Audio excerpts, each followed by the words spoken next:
Hello, everyone. This is Lieutenant Governor Garland Gilchrist. 58 years ago in Detroit, Dr. King outlined what we can do here in Michigan to help eliminate hate and injustice across the country. He said that we must work with determination to get rid of any segregation and discrimination in Detroit, realizing that injustice everywhere is a threat to justice everywhere. That was a call to action for Michiganders across the state to begin tearing down barriers in order to build up communities. 2020 has been an incredibly challenging year for each of us, from a global pandemic to a 500-year flood, to righteous marches demanding equality for people of all backgrounds. COVID-19 has shone a light on the challenges that communities of color face every single day. That's why Governor Whitmer established the Michigan Coronavirus Task Force on Racial Disparities. This task force was established to prioritize our community's short-term needs without losing sight of the very real need to reverse generations of inequity that has created the uphill battle that people of color must climb in order to lead happier, healthier lives. I'm proud to chair this task force. This work is deeply personal to me. We set out to accomplish two goals. One, to reduce the disparities in the mortality rate of COVID-19. And the second, to connect those interventions to our longer-term efforts. We took real and bold action. And as a result, we have successfully reduced the spread of COVID-19 in communities of color, saving countless lives.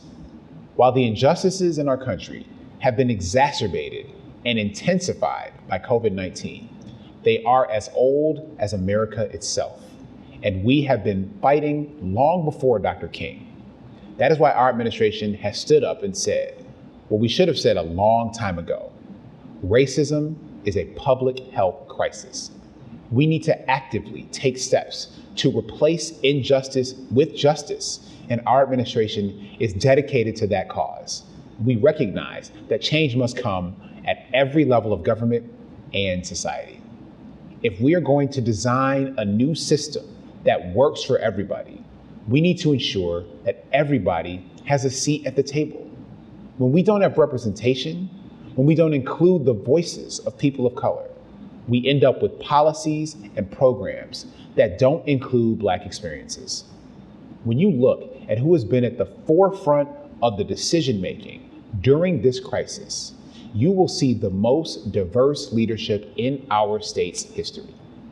I am proud to serve the state of Michigan as the first Black lieutenant governor, and to continue to work with Governor Whitmer to create a government that is representative of its people.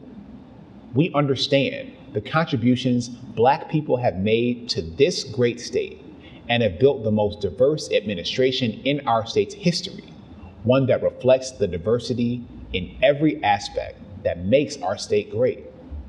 We are building on this work with the Black Leadership Advisory Council. The council, to work alongside the Racial Disparities Task Force and our administration, will develop policies to address the disparities in health, generational economic opportunity, affordable and accessible housing, policing, education, environmental justice, and greater opportunity for Black Michiganders. And we required all state employees to take implicit bias training to understand the unconscious preferences we experience without intentional control and how it can impact others. Let us use this month to not only remember the work of Dr. King and other Black activists who walked alongside him, but to recognize the many Michiganders who continue his work to this day. You may not know their names, but you know their work. They were your teachers, mentors, coaches, community organizers, religious clergy, and business leaders. We each play a role in changing this state and country for the better. So today, I challenge you. I want to challenge you to leave Michigan a better state than where we found it, and make Michigan a place where we all know that we have an opportunity to be the best people we can be. Thank you.